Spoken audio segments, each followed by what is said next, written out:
Deixa eu falar aqui, né?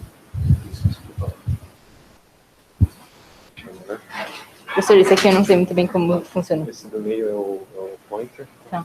E pra frente, Tá. pra frente, para trás. Perfeito. Esses de baixo, um deles tá tudo apagado, mas um deles apaga a tela. Não sei qual. Ah, tá, então toma cuidado. Beleza. Pessoal, desculpa que eu tô super nervosa aqui. Se eu falar uma besteira, alguma bobagem, por favor, me corrija. Eu vou falar um pouquinho de interpretação do metabolismo ácido base. Alguém tem algum problema com, especificamente, se eu chamar para interagir? Alguém não quer ser chamado?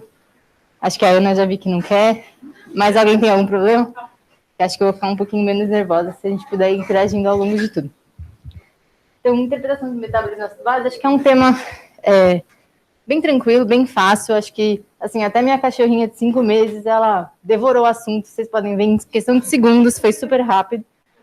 Vai passar, vocês vão ver, não vai ter nenhum problema. Vai passar rápido a aula, vocês não vão ficar entediados, não vão dormir, nem nada, tá bom? Então, só para falar um pouquinho da programação, a gente vai falar um pouco de algumas definições que eu acho que são um pouquinho mais importantes. Não vou falar de muita coisa, só algumas coisas básicas. Em relação às abordagens, a gente vai dar uma olhada em relação às 3 principais, aprofundar talvez um pouquinho mais em Stewart, e depois ver algumas aplicações, talvez treinar um pouquinho. Tem 2 pacientes aí que eu coloquei de gases exemplos para a gente pensar um pouco. Então, em relação às definições, acho que a primeira coisa que vem na cabeça, a gente está falando de ácido base, né? Douglas, o que é um ácido? Ácido libera H+, essa já é isso, tem diz que ácido é toda substância que atrai elétrons na nossa vida, não é? Muito bom, aceptor de elétrons. Então, a gente tem algumas definições. Você falou de Arrhenius, falou de Lewis, a gente tem também de Brownstein-Lowry. Tem uma que eu achei interessante trazer, porque ela conversa um pouco com o que a gente vai falar quando a gente for falar de Stewart. Então, o Arrhenius é aquela definição clássica que a gente... ácido é aquela substância que a gente coloca no meio aquoso. É importante que tenha água, na definição de Arrhenius. Você coloca no meio aquoso e ele libera H+. Isso, por exemplo, o CO2, quando você coloca na água, libera H+. É um ácido de Arrhenius. Em relação à definição mais clássica que a gente vê mais recentemente ser abordada é a de Brownstein-Lowry. Ele define o ácido como uma... Na verdade, o Brownstein definiu isso ao mesmo tempo que o Lowry, então a gente fala Brownstein-Lowry, mas acho que eles nem se conversavam.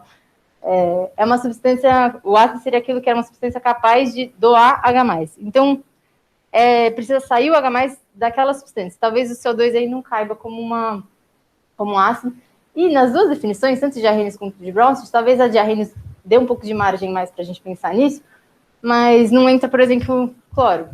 Vocês consideram que cloro é um ácido? Paulinha, você considera que cloro é um ácido? Não sei. Também não, mas assim, é interessante pensar que eu não sei falar o nome desse cara, que ele é alemão, Nonan, sei lá, e depois uma definição que foi incorporada pelo Van Slyke, ele considera que os ânions podem ser formadores de ácidos. Então, talvez entre aqui o cloro como um potencial agente, entre aspas, ácido. E a definição de Lewis, que o Douglas falou, seria uma substância que é capaz de incorporar um par de elétrons numa ligação covalente. Essa definição é mais importante quando a gente for falar de coisas, talvez não meio aquoso. É a única que permitiria essa definição. Talvez a de Brownstein também. Bom, e por que a gente está falando de H+, né? Acho que é uma coisa interessante a gente pensar que H+ é uma coisa que está presente numa concentração muito pequena. Então, a ordem é de 10 a menos 8, às vezes 10 a menos 9. É uma substância que está presente em uma quantidade muito pequena. Se a gente for comparar, por exemplo, em relação à água, a concentração da água numa solução aquosa é de 55 mol por litro. E do H+, é só 0,4. Então, é realmente muito pouco. É quase tão pouco quanto, sei lá, 20 miligramas de furo. Então, em relação à importância do H+, por que a gente está falando de uma substância que está presente em tão pouca quantidade? A primeira coisa é que, assim, é um átomo pequeno, na verdade, é um próton, né? É pequeno e tem uma alta densidade de carga. isso dá para eles algumas propriedades físico-químicas que são interessantes. Então, ele é capaz de gerar alteração na conformação proteica. Se a gente for pensar, grande parte das moléculas que a gente tem no nosso corpo, que são ligações covalentes. Então, a estrutura quaternária das proteínas, por exemplo, ela é dada por ligações tanto de pontos de hidrogênio quanto de pontos de sulfeto. Então, a concentração de H+, influencia na conformação proteica e, portanto, influencia na atividade enzimática de várias enzimas do corpo. E acaba participando em muitas reações bioquímicas. Então, por isso que a gente está falando do H+, e essas diferenças de concentração acabam sendo bem importantes para a gente. Bom, a gente está falando de concentração de H+, o Sorensen propôs um conceito de pH, que é o que a gente acaba vendo nas nossas gases, no nosso dia a dia. O que é pH, Ana Clara?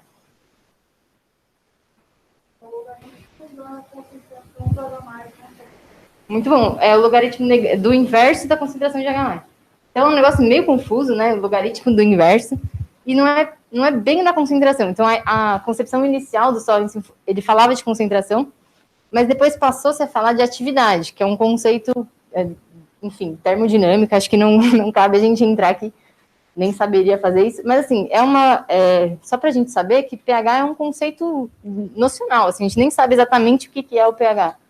E como é que a gente mede o pH? Isso também é uma coisa importante. A gente, teoricamente, para a gente fazer uma medida acurada do pH, que não seria nem uma medida, porque pH é uma coisa que não é exatamente um conceito claro, você faria por essa sala de Harnett, que é um negócio gigantesco e que demora 3 horas para sair o resultado de um pH. Acho que não é exatamente isso que a gente quer na nossa prática.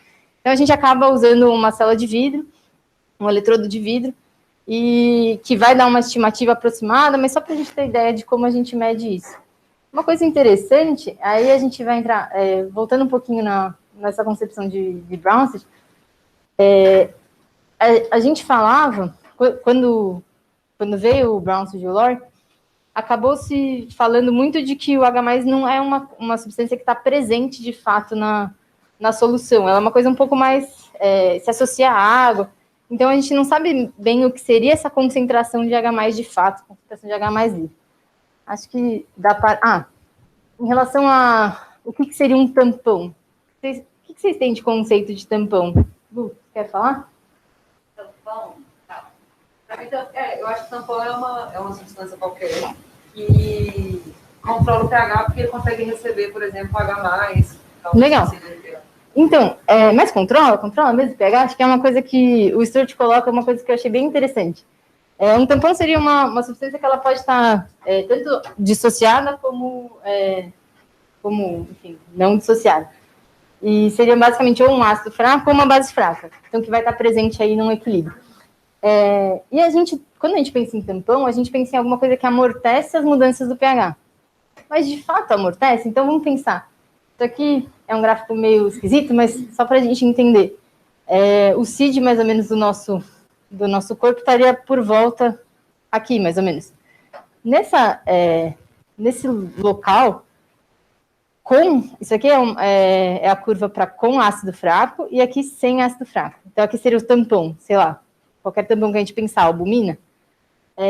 Então, na verdade, a curva de variação do pH, na verdade, de concentração do H+, com o ácido fraco, acaba sendo mais íngreme do que sem o ácido fraco, só com ânions fortes. Quer dizer, ânionsão. Só com... Ai, meu Deus, fugiu o nome. Só com íons fortes.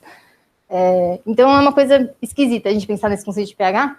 Se a gente for olhar em relação a como que isso amortece, por exemplo, se a gente fizer uma titulação de CO2 aqui, vamos aumentando o PCO2 e ver o que acontece com o H+. Conforme você aumenta a concentração do atóte, ou enfim, de qualquer tampão não volátil, você vai ter um aumento no ângulo dessa curva. O que é esquisito. É meio contraintuitivo a gente pensar em tampão. Então, talvez a gente devesse parar de falar em tampão. Bom, o que vocês usam na prática? Gabriel, o que você usa na prática para avaliar distúrbio ácido base? Como é que você analisa? Você usa alguma coisa específica? Você usa Henderson-Hasselbalch? Como é que você faz, em geral, na prática? O que você usa? O pH. Uhum. Você olha o pH. pH, bicarbonato e o CO2. Então, você está usando a abordagem de Boston basicamente para fazer isso. Vamos falar um pouquinho de cada uma. Basicamente, a de Boston é aquela clássica, que a gente aprende bastante na faculdade, ela é toda baseada no Henderson-Hasselbalch. Em relação ao componente respiratório, as três vão abordar de forma muito similar. Então, quando o PCO2 aumenta, o H+, aumenta. Então, e isso, assim, se a gente colocar numa curva log, talvez tenha aqui, não. Bom, varia mais ou menos de forma linear o logaritmo do pH com o logaritmo do CO2, se a gente for aproximar. Não é bem isso, mas podemos pensar assim. Então, do que depende o PCO2? Da aula do Gabriel. Então, é inversamente proporcional à ventilação alveolar e proporcional à produção tecidual. Eles tratam isso de uma forma bem similar. Onde o bicho vai pegar é no componente metabólico. Então, em relação à abordagem de Boston, é aquela que a gente aprende clássica, ela é toda baseada no Henderson-Hasselbalch. E, assim, a maior parte das formas de compensação, elas foram feitas em cortes de pacientes estáveis e que tinham algum distúrbio ácido-base compensado. Mais para frente a gente vai falar, mas um pouquinho sobre a forma que a gente tem clássica para acidose metabólica. Bom, opa, pulou uma parte aqui, mas enfim, acho que tem um negócio em cima, mas aqui tinha a equação de Henderson-Hasselbalch, acho que, professor, você me dá uma licença de só deletar o que está aqui por cima para a gente poder, eu acho que vai ser melhor. Opa, não aconteceu nada, meu Deus. Ah, não, tá aqui, tá ótimo. Ué, que coisa estranha, não entendi nada. Perdão.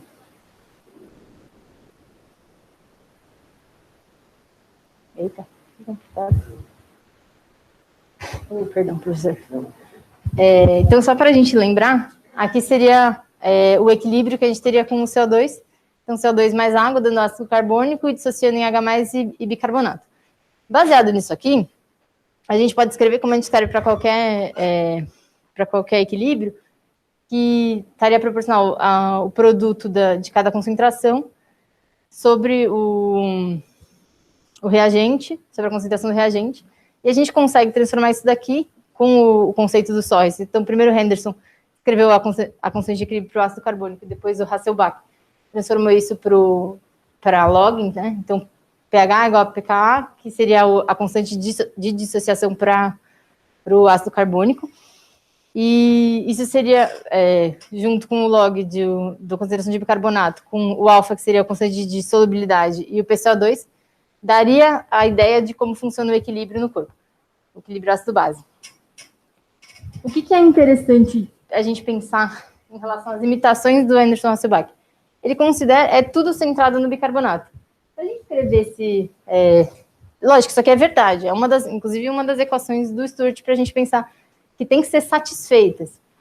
Mas o que falta? Então, quando a gente pensa no que está causando o metabolismo, o distúrbio, talvez a gente consiga realmente dizer, olhando para o Henderson-Hasselbalch, a gente consegue descrever o que está acontecendo. Então, por exemplo, eu tenho que nem o Gabriel falou, eu tenho óleo para o pH, para o bicarbonato e para o CO2. Se eu tenho um CO2 alto e o pH está baixo, tudo bem, eu acho que é uma acidose respiratória. Então, ele consegue descrever de uma forma simples o que está acontecendo, mas ele não consegue quantificar. Ai, meu Deus, comeu um monte de slide. Tá, desculpa. Ele não consegue quantificar esse distúrbio. Outra coisa é que a gente poderia escrever para qualquer ânion que está em equilíbrio, para qualquer ácido fraco, base fraca. Eu poderia escrever isso, por exemplo, para o fósforo. Eu poderia escrever que pH é igual ao pK do fósforo, para a dissociação do fosfato. Aqui, o fosfato dissociado, e aqui, o fosfato não dissociado, o ácido fosfórico. Não estaria errado, mas a gente não faria sentido nenhum a gente olhar para essa fórmula, porque a gente não ia conseguir ter uma noção do que está acontecendo. Por que olhar só para o bicarbonato? Por que a gente faz isso e a gente acha adequado? É um pouco esquisito. Então, além de não quantificar, de ser totalmente centrado no bicarbonato, não levar em consideração as mudanças de outros ânions fracos, de outros ácidos fracos, Isso são as limitações do Henderson Sobach. A gente... Opa, agora eu apaguei. Mas aí, o que... Não, pode deixar. Não tem problema, professor. O que a gente pode fazer com isso depois? Assim, então, a primeira abordagem, a gente vai olhar como é que está o pH, como é que está o bicarbonato, como é que está o CO2, olhar para qual direção que está indo, e depois são várias regras que eu apaguei, mas que eram regras que a gente pode corrigir e ver se o distúrbio estaria, entre aspas, aí compensado. Para a gente pensar nos distúrbios mistos. Então, são muitas regras complicadas vindo depois dessa análise inicial. Então, complica e parece um pouco menos lisa essa abordagem. Não está errada, mas parece um pouco menos lisa. Uma coisa interessante que eu gostaria para vocês é que no contexto da polio, eles viram que muitos pacientes começavam a fazer... antigamente, a gente media o bicarbonato como conteúdo total de CO2, porque, que nem o Gabriel falou na aula passada dele, grande parte do CO2 do nosso corpo está na forma de bicarbonato. Então, se você mede o conteúdo total do CO2, imaginando que a maior parte é bicarbonato, é uma forma indireta de você medir o bicarbonato. Então, eles viam que esses pacientes com polio, eles tinham um bicarbonato muito, muito alto, um conteúdo total do CO2 muito alto. E eles interpretaram isso como uma alcalose misteriosa, o que é bem engraçado, era só uma dose respiratória.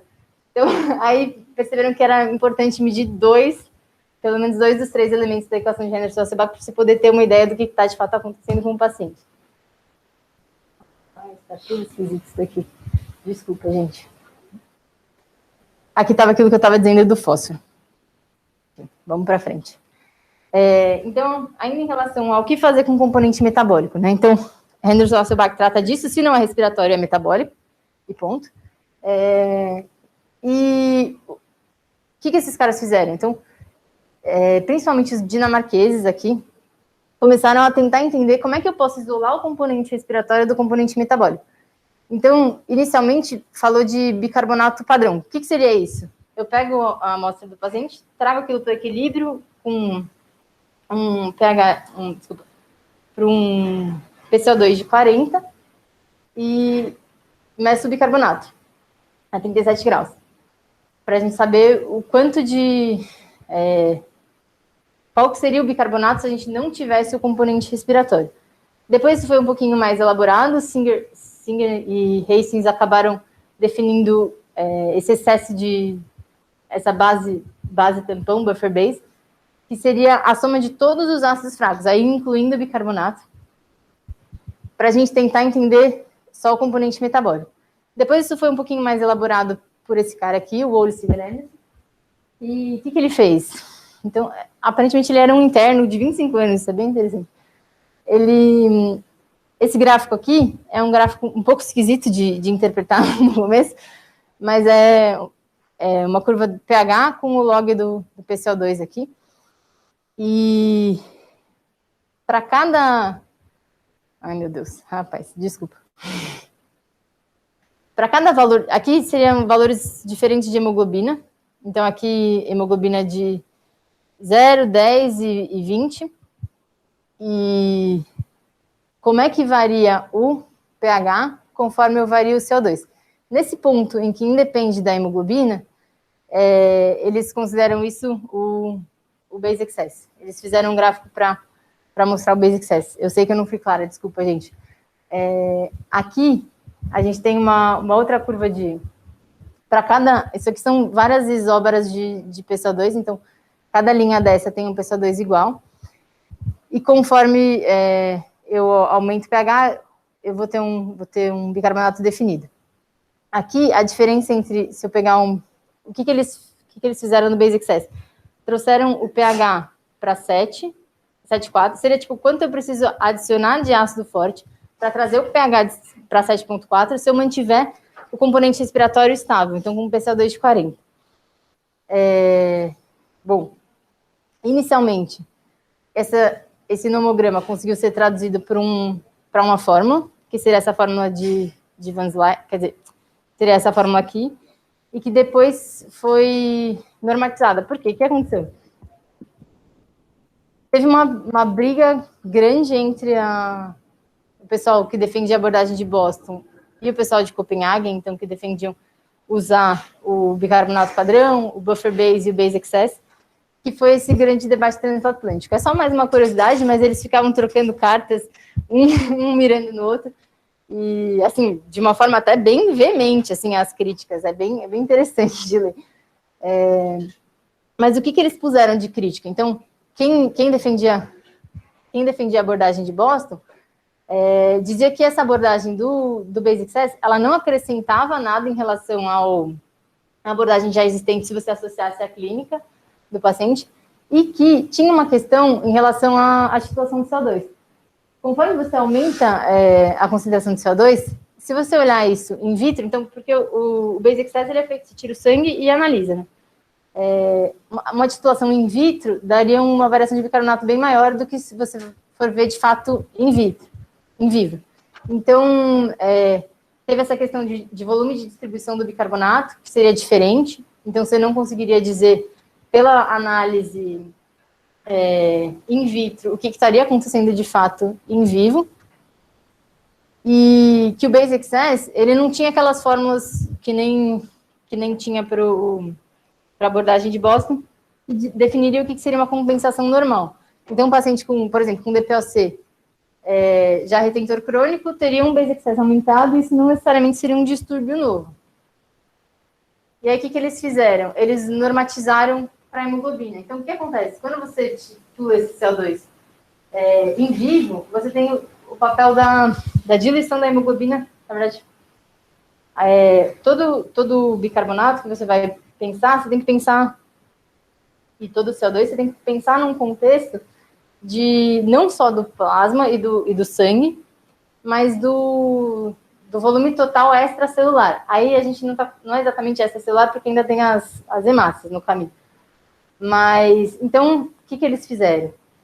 Então vamos corrigir a hemoglobina. Ao invés de a gente deixar uma hemoglobina de 15, que seria a hemoglobina padrão para um dinamarquês, a gente dilui isso pensando que o compartimento do sangue é esse daqui, o compartimento extracelular intersticial seria isso daqui, o extracelular seria tudo isso aqui. É mais ou menos dividir por 3. Então vamos corrigir para isso. E aí saiu a fórmula de Van Slyke, e depois, numa abordagem multicompartimental, apareceu a correção de Wooten. Vocês veem aqui que não tem hemoglobina. E aí isso realmente melhora a variação do Basic Success com CO2. Então, diminui essa variação, que não era para ter, se a gente está olhando só para a abordagem metabólica. Em relação ao valor de referência, quanto que eu considero que é um Basic Success normal? Tem duas principais referências aí, que seria -2 e -5. Esse artigo do pessoal aqui acabou vendo que -2 talvez seja um pouquinho melhor. Mas ainda tem uma limitação, né? Então, a abordagem pelo Basic Success, ela consegue isolar a parte respiratória, tudo bem, com algumas críticas, acho que é importante a gente levar isso em consideração, mas ele acaba não indicando qual que é um mecanismo da acidose, e se eu tenho 2 distúrbios que puxam contrário, talvez eu tenha um Basic Success normal. E aí vem esse cara aqui, que tem uma cara muito simpática, é um canadense, é o Sturt, e ele propõe uma abordagem diferente. Ele faz uma pergunta que eu achei realmente muito interessante. O que de fato determina a concentração de H+, no sangue, no organismo todo? O que de fato determina isso? E aqui é uma pergunta bem diferente, porque nas outras abordagens, a gente consegue descrever, a gente consegue dizer como é que está, mas é difícil de dizer o que está causando. Então, se, por exemplo, eu olho e vejo que o Sol se move, é o Sol que está se movendo ou a Terra que está se movendo? Acho que ele faz uma pergunta que é bem razoável nesse sentido, assim, o que está de fato determinando que a concentração de H+ é isso? E aí, ele usa alguns pressupostos que a gente vai falar nas fórmulas, mas basicamente que toda a solução aquosa tem que manter a eletroneutralidade, então que a quantidade de cátions, que a soma dos cátions tem que ser igual à soma dos ânions. Usa o princípio da lei da ação das massas, que basicamente rege todos os equilíbrios, e a lei da conservação das massas. Isso é uma coisa bem interessante, que a gente não leva, são coisas muito básicas, muito óbvias, mas que acabam não sendo tão óbvias quando a gente vai pensar nisso daqui. Então, só para a gente definir o que é cada coisa, ele coloca 3 variáveis como independentes. E por que ele fala que são independentes? Porque elas são independentes entre si, e porque seriam elas, segundo a teoria dele, que determinariam o pH, cujas mudanças implicariam em mudanças do pH. Só para a gente, vamos falar disso mais para frente. Então, o PCO2, isso todo mundo concorda, inclusive as outras abordagens, mudar o PCO2 vai ser um determinante independente do pH. Em relação ao componente iônico, e aí vai entrar aquela questão de definir, talvez, que ânions e cátions são capazes de determinar a acidez da solução. Então, aqui, ele considera... Você sabe o que é íon forte? O que é um íon forte, Gabriel? Forte é aquele que está todo dissociado. Está todo dissociado, perfeito. Então, numa solução aquosa, o sódio está totalmente dissociado, o potássio totalmente dissociado, cálcio, magnésio. Isso aqui a gente está pensando no extracelular. O cloro está totalmente dissociado. E curioso que o lactato também, ele pode não necessariamente estar 100% dissociado em qualquer situação, mas no pH, que é no pH fisiológico, ele acaba estando quase totalmente dissociado, então a gente considera ele como um íon forte. O pK dele vai variar acho que por volta de 4. Sulfatos também seriam, nesse contexto, um íon forte. E a quantidade de ácidos fracos totais. Os principais no plasma seria albumínio e fosfato. No intracelular isso é diferente. Tem um monte de outros ânions fracos para a gente pensar. Mas no extracelular, no plasma, albumínio e fosfato correspondem pela maior parte do ATOT. Então, ele falou essas três coisas. PCO2, CID e ATOT seriam responsáveis por determinar, e aí é quantitativo mesmo. É interessante que ele basicamente... É interessante ao mesmo tempo que talvez um pouco ruim, que o fato de ele não ter se baseado em nada experimental. Ele foi papel, caneta e cérebro, basicamente, né? O que ele precisou para definir isso daqui. Então, uma forma mais gráfica de ilustrar o que seria o CID, aqui é a soma de todos os cátions, o sódio é o principal no extracelular, o potássio uma parte pequena, o resto uma parte ainda menor, o magnésio e cálcio, às vezes a gente até ignora isso para fazer o cálculo. E o H+, que nem a gente tinha mencionado, é uma quantidade muito, muito ínfima, não vai entrar na conta. Em relação aos ânions, o principal é o cloro, e aqui não são os fortes, são esses daqui. Esses daqui são os não fortes, e aí a gente vai pensar um pouco mais para frente. Pensando naqueles pressupostos que a gente falou, o que o Stewart escreveu? Ele escreveu 6 equações que têm que ser satisfeitas para 6 variáveis que a gente não conhece. Se a gente tem 6 equações, 6 variáveis, a gente consegue resolver qualquer uma das variáveis. O problema é que já é difícil fazer de 2º grau, agora de 6º grau, haja lápis. Então, a parte interessante do Stewart é que ele vem no momento em que a gente tem computador, que dá para rodar isso para a gente não tem que se preocupar com isso. Então, o que ele coloca? O que é verdade? É verdade que esse produto de H+, com OH- tem que se manter constante. Aqui, isso aqui depende da temperatura, depende de osmolaridade, mas vamos considerar para 37 graus uma certa constante e está tudo certo. Também é verdade que para todo ânion fraco, e aqui a gente vai considerar o ATOT como se fosse uma coisa só. Não é uma coisa só, tem albumina, tem fosfato, mas tem outras coisas. Mas a gente consegue considerar isso como uma coisa só, e isso não varia muito a abordagem quantitativa. Então, vamos pensar esse ânion aqui, esse A- seria essa soma de todos os ânions fracos, os ácidos fracos. Isso aqui é o equilíbrio para esse ácido fraco. E aqui vem uma parte interessante da gente pensar na lei da conservação das massas, que a gente normalmente não pensa.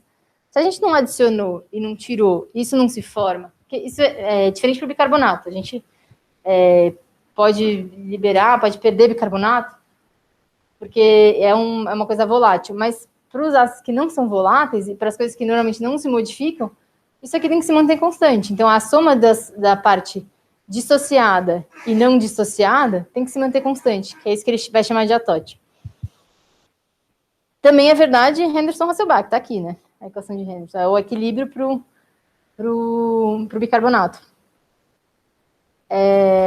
A gente sempre esquece, mas que o bicarbonato também se dissocia em H+, e CO3,2-. Então, é um componente bem menor em relação à quantidade do que o bicarbonato, mas também tem que ser satisfeita. E aqui está a eletroneutralidade. Então, se a gente pegar essa diferença entre a soma de todos os cátions, dos cátions fortes, a soma de todos os ânions fortes, a gente tem que ir tirando, somando o H+, que vai ser uma parte bem pequena, subtraindo o bicarbonato, o carbonato, a parte dissociada do atote e o OH-, isso tem que somar 0. Então, isso aqui, essas 6 equações, sendo que isso é conhecido, isso é conhecido, isso é conhecido, isso é conhecido, isso é conhecido. A gente tem que conseguir determinar, e o CID também é conhecido, a gente tem que conseguir determinar o que acontece com o pH. Aqui, só mostrando um pouco para sintetizar, o que todas as abordagens escrevem como, quer dizer, a abordagem de Renner-Socibach vai escrever como bicarbonato, linhas para o bicarbonato. Do Seeger-Anderson vai descrever para linhas de base excess. A única coisa diferente que ele faz é para linhas de CID. Tá trocado por causa das escalas, mas basicamente aqui seria a faixa normal. Quando eu aumento o CO2 numa mesma linha de um CID constante, isso aqui ele está assumindo que a gente não variou o atote. Se fosse fazer para uma variação de atote, aí eu teria que fazer um gráfico 3D. Mas, em geral, a gente não fica mudando nossa albumina em tempo real, a não ser que a gente faça alguma coisa. Então, aqui, se eu aumento o CO2 e mantenho o meu CID, eu vou aumentar o H+, de uma forma linear. Se for um distúrbio agudo. Se for crônico, eu vou começar a alterar o meu CID. Então, eu vou ter um amortecimento dessa curva. E o mesmo vale para os outros distúrbios. E o bicarbonato, né? O que eu estudo? Coloquei isso aqui de curiosidade. Na abordagem de Stewart, ele basicamente não considera o bicarbonato. O bicarbonato tem o mesmo valor que, por exemplo, a gente fica falando de OH-, a gente fica falando de carbonato? Não fica. Por que a gente deveria falar de bicarbonato, né? Então, ele fala uma frase interessante aqui. Se a gente tivesse interessado no bicarbonato por algum motivo, a gente não está. E qual que é o papel do bicarbonato? É muito simples, não tem nenhum. Então, é bem radical. Acho que talvez tenha sido esse um dos motivos que ele foi tão criticado. Além do fato dele ter voltado para Rennes, né? Já estava numa época mais Brownsfield-Lowry, voltou para Rennes. Acho que uma das coisas que ele foi criticado talvez tenha sido por ignorar o papel do bicarbonato. E aí, depois do Stewart, vieram algumas modificações para transformar isso um pouco mais palatável. A primeira modificação não é nem para tornar mais palatável, mas para a gente poder entender um pouco mais. Então, a gente fala do CID, que seria essa diferença, mas vocês concordam que eu posso escrever, se eu posso escrever o CID como a diferença entre os cátions fortes e a soma dos cátions fortes e a soma dos ânions fortes, pode ser uma diferença, mas também pode ser a soma das coisas que completam esse buraco aqui. Então, é o copo meio cheio ou meio vazio. Quando eu somo essas coisas, elas deveriam ser iguais. Deveriam ser iguais se eu conseguisse medir tudo que tem no sangue do paciente, mas eu não consigo medir. Então, o que eu não consigo medir é o SIG. Que aqui vai, na verdade, não são ânions não mensuráveis, então é a diferença dos cátions não mensuráveis com ânions não mensuráveis. Mas, no fim, cátions não mensuráveis, em geral, é muito pouco. Então, a gente vai falar de ânions não mensuráveis. Bom, então, eu teria o CID aparente, que é essa diferença, o CID efetivo, que é o que eu consigo juntar aqui, que eu consigo preencher essa diferença, e o SIG.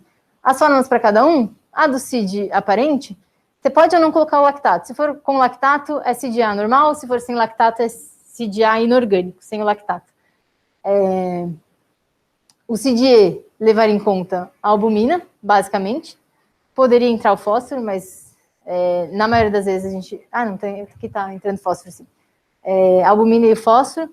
Tem algumas abordagens que vão ignorar o papel do fósforo, mas talvez perca alguns diagnósticos aí. Mas as custas de facilitar um pouco a abordagem, e o SIG seria a diferença dessas duas coisas. Aí, só para a gente pensar quem que faz parte do SIG, podem ser tanto coisas fortes como coisas fracas. Em geral, a gente colocaria aqui os principais que a gente veria. Lactato não é porque está no CID-A, se a gente considerar ele com a parte orgânica. Pode ser ácido úrico, pode ser citrato, pode ser succinato, pode ser tudo. Aqui eu só queria mostrar que o lactato, o pK dele é por volta de 4. Então, por isso que a gente considera que ele é forte, que ele está dissociado no pH nosso 7 e 4. Bom, em relação às modificações, ainda a gente tem algumas tentativas de simplificar essa abordagem. Porque se eu pego isso aqui e falo assim, não, então tá bom, Gabriel, você interpreta ácido base daquela forma. Se você olha para H, você olha bicarbonato, você olha para CO2. Mas você não quer fazer assim? Não é mais fácil? Não é mais fácil. Então, a gente talvez acrescente coisas, mas aí fica muito difícil da gente usar isso à beira-leito. Então, além de passar todos os exames na folhinha ali na madrugada, ter que fazer essa conta para todo mundo na UTLando seria completamente inviável. Então, a primeira tentativa de simplificar isso, ele faz uma correção para a albumina, uma correção para o fósforo, que foi essa abordagem de Finkelstein aqui. Considera que o CID seria o bicarbonato, a parte dissociada da albumina, que a correção estaria aqui, a parte dissociada do fósforo, que a correção estaria aqui, e considera que a diferença, o CID-A seria a mesma coisa que o anterior. Então, a diferença entre o CID-A, que está aqui, e o CID efetivo, que ele chamou só de CID, seria esses ânions não mensuráveis. Nessa revisão aqui, nesse trabalho aqui, ele viu que a abordagem de Sturt era capaz de identificar distúrbios mais complexos, mas que isso não mudava quando a gente corrigia para o anion gap. É esperado isso, né? Se a gente tem aqui, se os ânions não mensuráveis vão depender basicamente do CID e das coisas e do atótico, se eu corrigir para a albumina, provavelmente eu vou conseguir chegar na mesma conclusão. Então, por que eu estou falando de distúrbios mais complexos? O que a gente ganha em relação ao base excess? A gente ganha que a gente consegue, além de quantificar, então, o base excess quantifica qual que é o componente metabólico, mas a gente consegue saber, mais ou menos, qual que é a causa do que está acontecendo. Então, se eu tenho uma acidose que é predominantemente por um aumento do CID-A, quer dizer, por uma diminuição do CID-A, o que está acontecendo? Será que foi porque eu tive um aumento do cloro? Será que foi dilucional? Eu tive uma hiponatremia relativa? Será que é uma acidose lática que a gente vai considerar dentro do CID-A se a gente considerar a parte orgânica? Se fosse considerar pela parte inorgânica, aí talvez entrasse num setor diferente. É uma acidose por ânions não mensuráveis? Será que é uma acidose por excesso de atótico? Aqui tem acho que para o fósforo isso é válido. Para a albumina, acho que é um pouco interessante a gente pensar, mais para frente eu vou falar disso, mas de quanto de fato você perder a albumina é uma alcalose e o quanto de fato você ter albumina a mais é uma acidose, é um distúrbio em si. Bom, tudo bem, a gente falou da abordagem de Sturge, da simplificação, mas e agora? Bom, FIS, o que é um CID normal? Vocês têm na cabeça o que é um CID normal? Teoricamente, para um indivíduo normal, aqui 40 a 44 seria um CID adequado. Mas será que para o nosso paciente isso se aplica? Será que eu esperar que ele tenha esse CID de 40 a 44 é esperado? Então, por exemplo, naquele paciente DPOC, tem um DPOC compensado há muito tempo, provavelmente tem um bicarbonato, um pH normal. O que vai acontecer com o CID dele? O que a gente espera do CID dele? A gente espera que ele compense isso. Provavelmente não vai ser a albumina que vai compensar isso, nem o fósforo. A gente espera que isso venha uma compensação do CID. O que é o CID normal para aquele paciente? Talvez isso seja uma coisa importante para a gente pensar em como a gente interpretar o que a gente está vendo na UTI.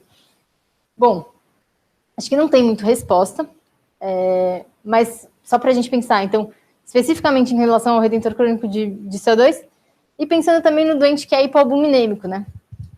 Se eu tenho uma hipoalbuminemia, eu vou diminuir essa quantidade de atótico aqui, e, consequentemente, da parte dissociada da albumina aqui. E o que vai acontecer com o meu CID efetivo? Vai diminuir. Provavelmente, eu não vou ganhar ânions não mensuráveis. O CID aparente também vai diminuir.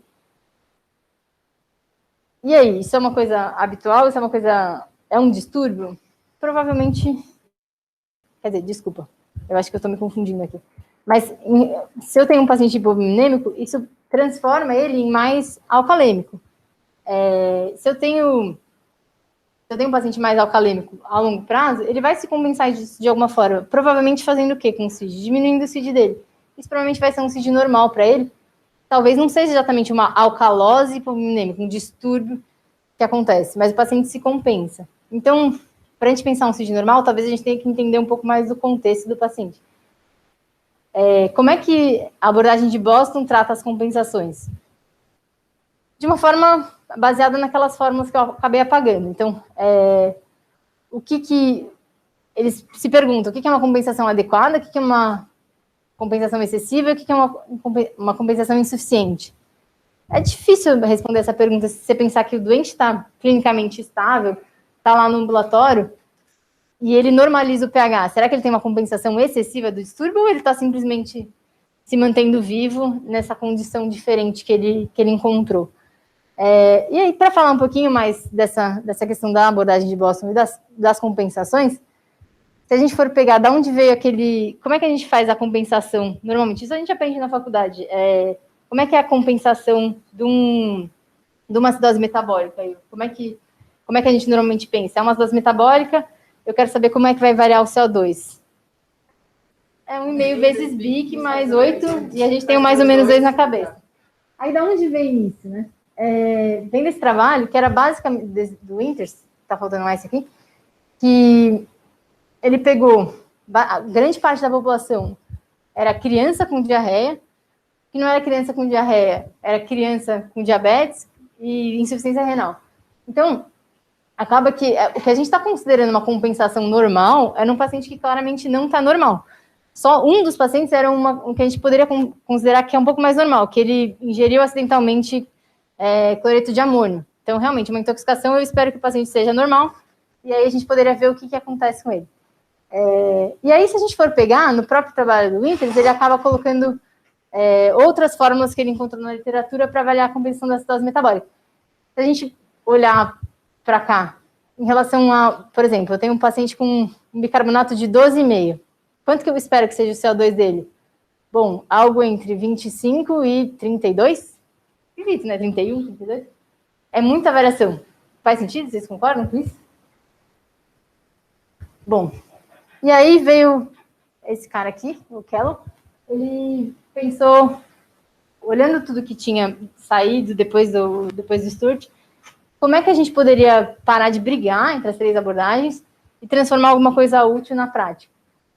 Todas as abordagens, elas tratam das mesmas coisas, só dão nomes diferentes para elas, e às vezes a confusão vem muito disso, e vem muito da gente não entender quem que é a Terra, quem que é o Sol, o que está se movendo exatamente. Então, em relação o que afeta o pH, o que o Henderson Selbach vai falar? Bom, afeta o pH, o PCO2, e acho que isso todo mundo concorda. A presença de ácidos fixos, ácidos não voláteis, e o H+. Esquisito a gente pensar que o H+ determina o estado ácido base, sendo que ele é uma coisa tão pequena, e que se eu, por exemplo, pego um paciente a gente tem que lembrar que é tudo uma solução aquosa. Então, tem muito H+ disponível. Tem 55 mol por litro de H+ disponível para dissociar da água. Então, é esquisito a gente pensar que isso daqui seria um determinante de todo o metabolismo ácido base. Ele mede isso daqui, então ele mede H+ e CO2, deriva o bicarbonato, e também usa o bicarbonato para interpretar o que está acontecendo. E surgem várias equações, várias regras ad hoc. Então, eu olho isso daqui, depois o que eu preciso fazer? Bom, é uma acidose metabólica? Tá, uma acidose metabólica com anion gap ou sem anion gap? Tem anion gap, tá bom. E o delta-delta? Acho que isso todo mundo está acostumado a ver, a pensar. Mas vocês concordam que é um monte de regra? É muita coisa, assim, se for isso, é isso. Acho que isso atrapalha um pouco a interpretação. Mas é equivalente a gente pensar, por exemplo, a abordagem que ela acaba quantificando, então seria a abordagem pelo Basic Access. A gente olha para o Basic Access, a gente consegue ter uma ideia de como essas coisas se somam, mas a gente não consegue ter uma ideia do que de fato está acontecendo, o que de fato está determinando, que a gente consegue ter na abordagem quantitativa. que levaria em consideração que o que afeta o metabolismo do ácido base é o PCO2, o CID, o ATOT, e aí como variável que a gente vai derivar de tudo isso, o SIG, que seriam os ânions não mensuráveis. Então, cada um tem a sua tradução aqui. O buffer base seria a mesma coisa que o CDA, então é aquilo que completa o CDA. Então, o buffer base seria isso daqui. É exatamente a mesma coisa. O standard base excess seria o quanto eu tenho que variar o CID para atingir um pH de 7,4. Lembra que era o quanto eu tinha que pingar ali, titular da amostra de sangue, o quanto que eu precisava colocar ou de ácido forte ou de base forte para chegar num pH de 7,4, aqui é o quanto eu teria que fazer de CID. É a mesma coisa. Então, quando eu estou dando HCl, quando eu estou dando NaOH, o que eu estou dando de fato, que realmente vai determinar, é o que eu estou dando ou do cátion ou do ânion forte, que não vai se dissociar. Isso que vai atrapalhar a água e mudar o balanço dela. Em relação ao anion gap, então a gente teria tanto a parte do ATOT que está dissociada, quanto a parte de ânions não mensuráveis. Se a gente considerar só a parte dos ânions não mensuráveis, aí seria o SIG. E para o ATOT não tem nenhum correspondente nas abordagens anteriores. Bom, tá bom, mas mesmo assim, tá difícil de aplicar na prática, aquele monte de fórmula do Frankel-Surte. Então, vamos pensar em alguma coisa que a gente consegue botar em prática. Talvez a diferença só de cloro. Então, acho que muita gente já viu o professor fazer isso de cabeça, é bem impressionante. Mas ele vai lá, faz a diferença só de cloro, e a gente consegue ver o efeito dessa diferença só de cloro no base excess.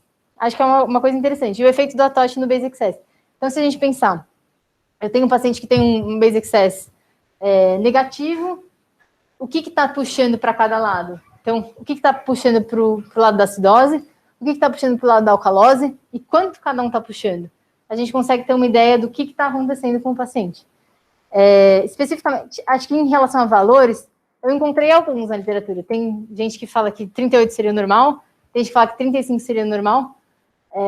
Esse daqui eu confio mais, que tem o selo pochete de qualidade, que veio aqui com essa proposta de 32,5.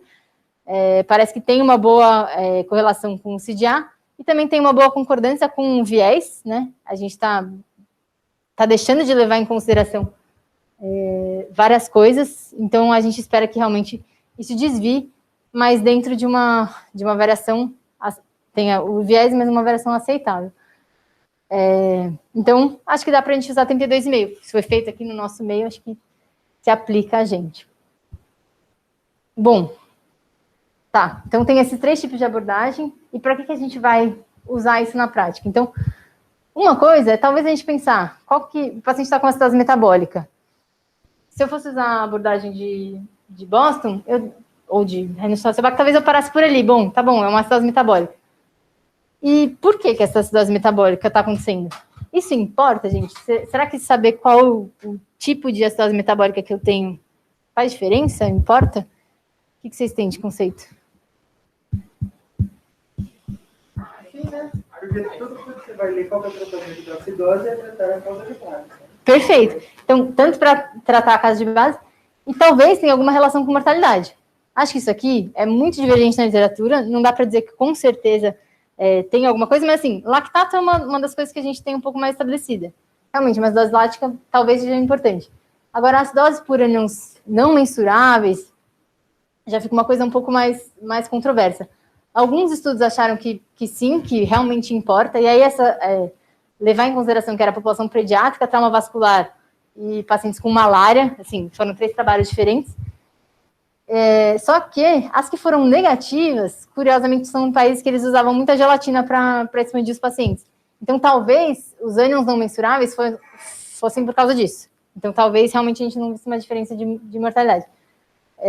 Mas, só para ilustrar, é um trabalho pequeno, mas acho que dá para a gente pensar. Então, os que tiveram maior mortalidade foram os pacientes que tinham acidose por lactato, depois por ânions não mensuráveis, hiperclorêmica e não ter acidose, caminharam aí muito parecidos. Eu coloquei isso daqui só para exemplificar um dos trabalhos que foi negativo para isso. Então, olha que curioso. Os pacientes que tinham basic size normal, tudo bem, a maior parte tinha... Cadê? Rapaz. Bom, a maior parte dos pacientes tinha esses ânions não mensuráveis anormal. Então, talvez realmente isso fosse decorrente de gelatina. Bom, a gente não esperaria ter tanta acidose por ânion não mensuráveis. Uma outra aplicação que eu acho que vale a gente pensar é quando a gente está frente a um paciente com cetoacidose diabética. Já aconteceu de você estar tratando um paciente com cetoacidose diabética, ele não sai da acidose, ele não reverte o conceito que a gente tem de acidose, de cetoacidose diabética, então ele não passa daquele pH de 7,3, mas o paciente está melhor, está comendo. O resto, o anion gap dele, se a gente for usar a interpretação de Boston, está normal. O que está acontecendo com esse cara? Por que ele continua acidótico? Hiperclorêmico. Então, talvez na cetoacidose diabética seja uma coisa que é interessante a gente parar para olhar para as outras coisas que não só o bicarbonato e o CO2, né? Só uma coisa para trazer aqui para vocês. Eu não sei se alguém já pegou, provavelmente já pegou um soro fisiológico e viu qual era o pH do soro fisiológico. Você sabe, Douglas, qual que é o pH do soro fisiológico?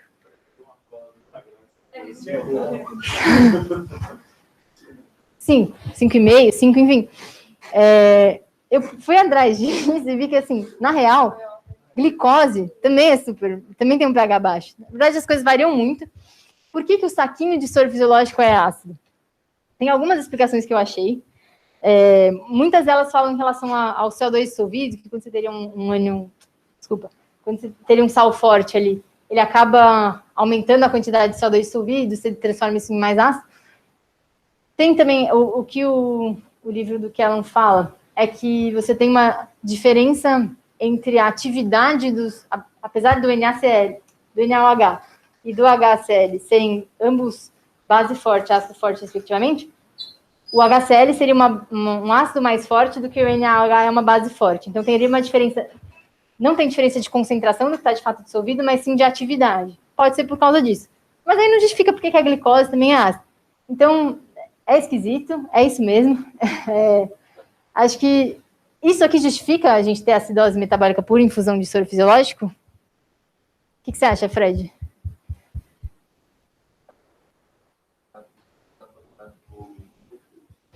Então, mas lembra que a gente pensou que se eu estou dando H+, para uma piscina de H+, que é a água, isso não tem tanta diferença?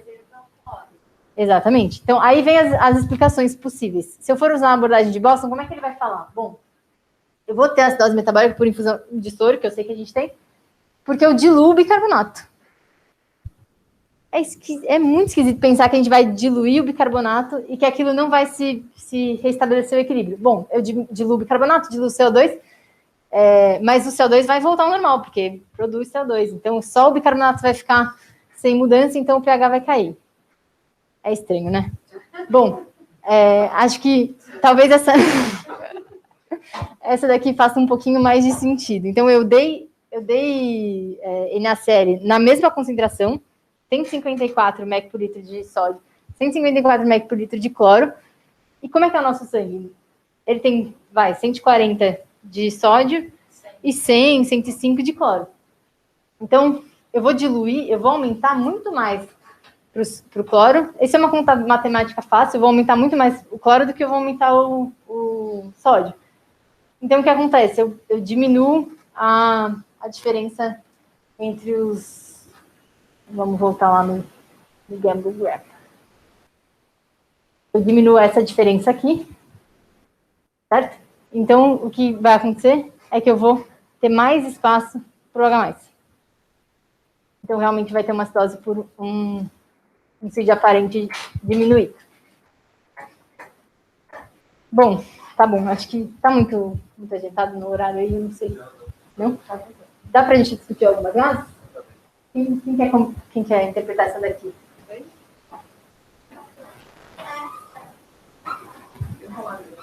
Vai lá, Miller. E aí? O que você acha que tem?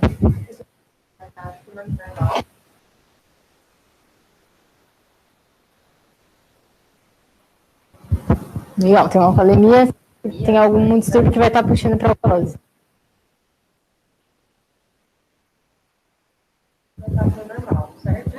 Aham, sim. Mais 2 menos 2, legal. Quem que é o responsável por essa alcalose? Pois é, aí parece que é o CO2 que ele tá baixo. Parece que é o CO2. Então, vejo que para a gente aplicar a abordagem de Boston, é fácil da gente olhar e entender para que lado que está indo. Acho que isso é válido. Bom, tá bom. Você quer mais alguma coisa, amiga? O que eu quero? Deixa eu ver. Acho que o bicarbonato ali, podia pensar se ele está compensando ou não, né? Tem aquelas formas de compensação, você tem que usar a fórmula clássica, né? A gente tá olhando para o Basic Success, talvez realmente esteja. Parece tudo certo. O que mais eu poderia querer? Vamos pegar uns eletrólitos. Vamos pegar uns eletrólitos. Então, bom, sódio de 130, potássio de 3,5, cloro de 90, fósforo de 0,9, albumina de 2, lactato de 1. Aqui tá tudo em mEq por litro para facilitar a nossa conta, tá? Magnésio de 1,6 e cálcio de 4. Tá bom, e agora? Isso muda alguma coisa pra gente? Vou pensar, né? Vamos facilitar aqui. Peraí. Pronto. Então, se a gente for pensar pela abordagem de Henderson-Hasselbalch, a gente tem o quê? Uma alcalose respiratória. Pronto, o BIC está dentro do esperado. Ótimo. CNTP do paciente. É só uma alcalose respiratória. Se a gente for pensar na abordagem do Basic Success, não tem componente metabólico. Tem só o componente respiratório. Beleza. CNTP também para o paciente. Agora, se a gente calcula o anion gap, e por que a gente calcularia o anion gap? Normalmente, na nossa abordagem, a gente só vai calcular o anion gap se a gente tiver uma acidose metabólica. Mas, sei lá, deu a louca, a gente resolveu calcular o anion gap. Deu 20. E o corrigido pela albumina, 25,5. Nossa, tem alguma coisa estranha acontecendo com esse paciente, né? E o fósforo não é alto. Bom, tá bom. E aí? Se a gente for usar a abordagem de Stewart, a gente vai ver que o CDI inorgânico, se a gente quiser o orgânico, a gente só tira um daqui, pronto, 48. E o CDE tem uma diferença de 18. Então, SIG de 18. Qual que é o normal? Uma ótima pergunta. Se a gente considerar pro anion gap, tem 7 a 17, mas aí depende muito do que você inclui. Então, se você bota o potássio, vai ser 7 a 17, se você tira, talvez você tire 4 aí na conta. E para o SIG, teoricamente é 0, mas acaba que na população geral, assim, eu vi vários trabalhos, é muita variação. O que eu vi mais consistente, assim, ele dava um SIG de 8 para um paciente normal. Não sei se, professor, você quer corrigir e pensar num valor de SIG diferente.